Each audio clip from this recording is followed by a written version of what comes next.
நட்புடைய கவலை.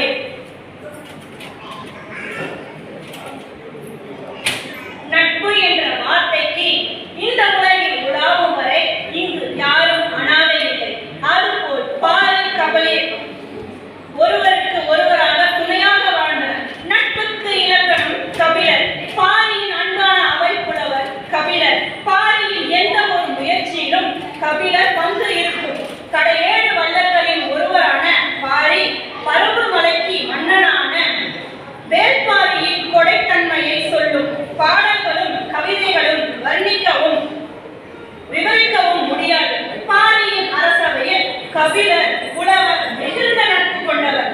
பாரிக்கு கபிலர் மீது மாறாத அன்பும் பிரித்தெடுக்க முடியாத பாசமும் உண்டு.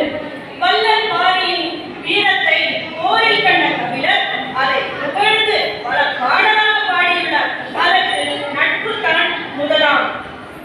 பாரி கபிலர் நட்பு உயிர் போன்று அமைந்தது.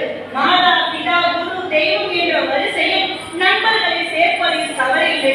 அனைத்து உறவுகளுக்கும் மேலாக நட்பு இருப்பது சிறப்பு. அப்படிதான் பாரி கபிலர் நட்பு. நட்புக்கு இலக்கணம் இவர்களை போன்ற நட்புக்கு எந்த ஒரு எல்லையும் இல்லை. இதுபோல்தான் பாரி கபிலர் நட்பு. வாய்ப்புக்கு நன்றி.